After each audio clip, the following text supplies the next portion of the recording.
Hello guys, नमस्ते guys, स्वागत छ तपाईहरुलाई मेरो युट्युब च्यानलमा। आज चाहिँ म युट्युबको बारेमा भन्न जाँदैछु। तपाईलाई थाहा नै छ युट्युब के हो भनेर। थाहा छैन भने लेट्स गो। मलाई त यति शान्त भएर भन्न मन छ युट्युबको बारेमा, धेरै नै भन्न मन छ, यति धेरै भन्न मन छ साथीहरु। तपाईलाई थाहा छैन होला युट्युब के हो भनेर, तर थाहा नै छ। हामीले मनोरञ्जनको लागि, अर्निङको लागि र शिक्षाका लागि युट्युब एकदम राम्रो माध्यम हो। टिकटक, इन्स्टाग्राम, फेसबुक भन्दा धेरै गुणा राम्रो चाहिँ मलाई युट्युब लागेको। आफ्नो आफ्नो अनुभव होला।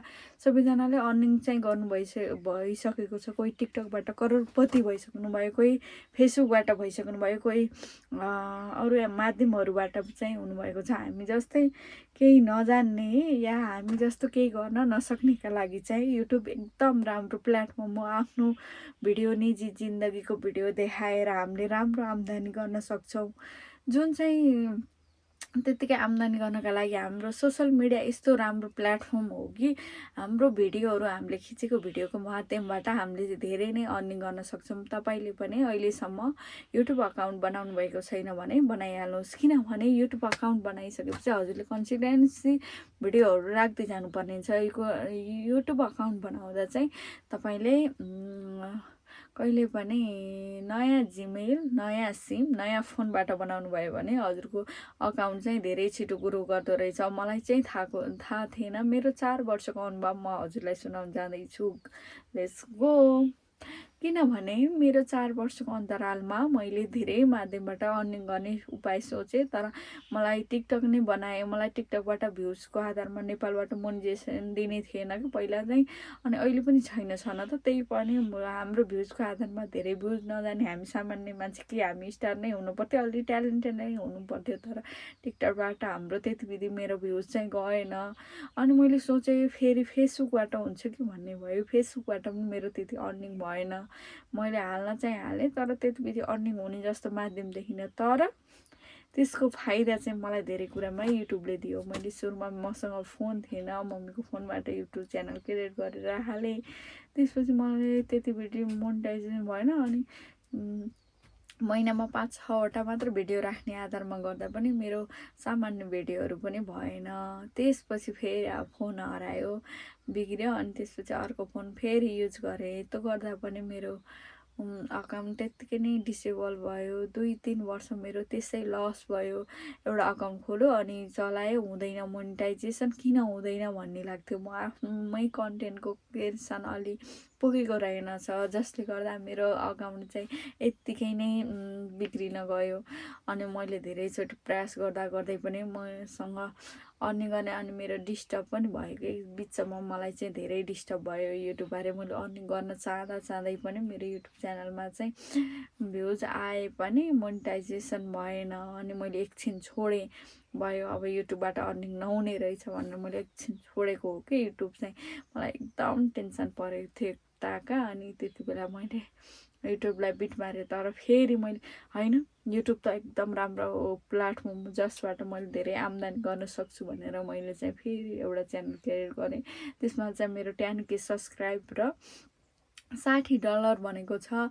अनि तपाईलाई यो सुनाउँदा म एकदम खुसी छु। मोनेटाइजेसन सुरु भइसकेको छ, तर मेरोमा पिन चाहिँ आएको छैन। त्यो पिन आउँदा मैले हजुरलाई यही मार्फत देखाउने छु। अकाउन्ट चाहिँ म पछि रिभ्यू गर्नेछु।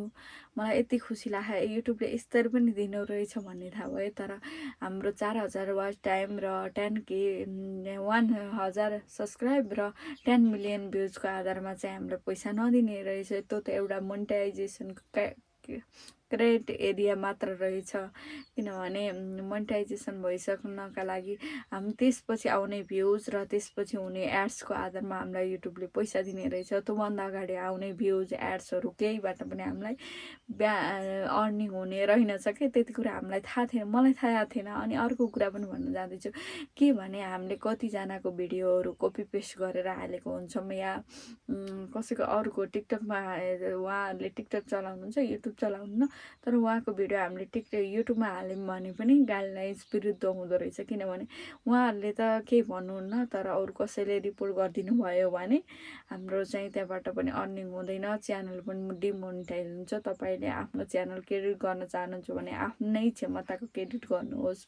किनभने म चाहन्छु हामीले अरूको फेस देखाएर कमाएको पैसा हाम्रो भ्यालु हुँदैन। किनभने हामी आफू पनि त चिनिनु पऱ्यो नि, कसले हो यसरी कमाएको भन्ने पनि थाहा हुन्न, अनि कसको च्यानल रहेछ भन्ने पनि थाहा हुन्न। हामीले आफ्नो पर्सनल लाइफको बारेमा अनि आफू देखेर गनायो भने हामीलाई पिआर प्याकेजदेखि लिएर धेरै धेरै अफरहरू पनि हामीलाई आउने हुन्छ। किनभने हामीले अरूको देखायौँ भने त अरूलाई नै अफर जान्छ, अरूको फेस हुन्छ, अरूको अर्निङ मात्र। हाम्रो युट्युबको अर्निङ चाहिँ एड्सबाट मात्र भएर हुँदैन, हाम्रो फेसबाट पनि अर्निङ हुन्छ। त्यसैले हजुरहरूले पनि मैले जस्तै युट्युबमा समय बर्बाद नगर्नुहोस्, आजै च्यानल क्रेडिट गर्नुहोस् र कन्सिस्टेन्सी एकाउन्टमा भिडियो हाल्दै जानुहोस्। हजुरको एकदम राम्रो हुनेछ र मोनिटाइजेसन पनि हुन्छ। भिडियो राख्दैमा हाम्रो मोनिटाइजेसन नहुने पनि होइन, भ्युज नआउँदैमा मोनिटाइजेसन नहोला भन्ने नसोच्नुहोस्। भ्युजको आधारमा पछि बढ्दै बढ्दै जाँदा हाम्रो काउन्ट हुन्छ, त्यसको आधारमा हाम्रो मोनिटाइजेसन हुन्छ। साथीहरू यति नै भन्छु आजलाई। मैले चाहिँ युट्युब अकाउन्ट क्रेडिट गरिसकेपछि च्यानलको एउटा नाम दिनुहोस्, त्यही अनुसारको फोटोहरू राख्नुहोस्, त्यही अनुसारको क्याटेगोरीको भिडियोहरू बनाउनुहोस्, जसले गर्दा तपाईँको भ्युज पनि आउने हुन्छ। अनि कन्सिस्टेन्सी राख्दै जाँदा सब्सक्राइब हुनुपर्छ, सब्सक्राइबको आधारमा पैसा पनि आउँदैन, अनि हजुरको भ्युजको आधारमा पनि पैसा आउँदैन। जबसम्म हजुरको 4000 वाच टाइम र 1000 सब्सक्राइब पुग्दैन तबसम्म तपाईँको अकाउन्टमा मोनिटाइजेसनै हुँदैन कि। मोनिटाइजेसन नभइसकेपछि, अनि मोनिटाइजेसन भइसकेपछि मैले सोचिरहेको थिएँ कि मेरो अकाउन्ट मोनिटाइजेसन त भयो, भ्युज पनि 10 मिलियन पुगेको छ, मेरो त पैसा आउँछ भने त्यस्तो चाहिँ नहुने रहेछ। कमसेकम तपाईँको चाहिँ 4000 वाच टाइम र 10 मिलियन भ्युज पुग्दैमा चाहिँ पैसा नदिँदो रहेछ युट्युबले। एड्सहरू चल्छ, जुन एड्सहरू हजुरको मोनिटाइजेसन भइसकेपछि युट्युबले दिने एड्स चलेको हुन्छ, त्यही आधारमा हजुरलाई पैसा दिने रहेछ। मैले बुझ्दै जाँदा चाहिँ यति नै हो। मेरो अकाउन्टमा अहिले 10 मिलियन भ्युज र 4000 वाच टाइम पुगिसकेको छ र 10,000 के सब्सक्राइब पनि छ। तर सब्सक्राइबको आधारमा चाहिँ हाम्रो भ्युज आउँछ भन्ने चाहिँ हुँदो रहेछ। किनभने हाम्रो साथीहरू चाहिँ सब्सक्राइब गर्नुहुन्छ तर हाम्रो भिडियो हेर्नुहुन्छ भन्ने हुँदो रहेछ।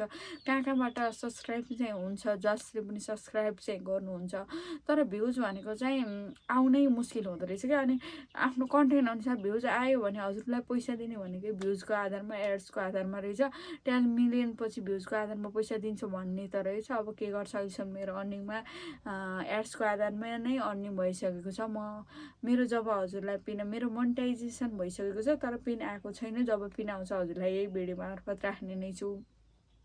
तपाईँले पनि युट्युब सञ्चालन गर्न सक्नुहुन्छ, जसले गर्दा तपाईँको पनि अर्निङहरू स्टार्ट हुनेछ। सबभन्दा राम्रो प्लेटफर्म चाहिँ मलाई युट्युब नै बेस्ट लाग्यो।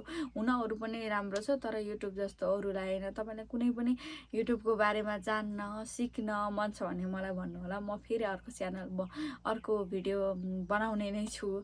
अनि तपाईँलाई केही जिज्ञासा छ भने सोध्न सक्नुहुन्छ। मैले चाहिँ फर्स्ट टाइम हो यसरी भिडियो बनाएको चाहिँ, म बोल्न नि डराउँथेँ। मेरो यो च्यानलमा पनि मैले खासै भिडियोहरू राखेको छैन।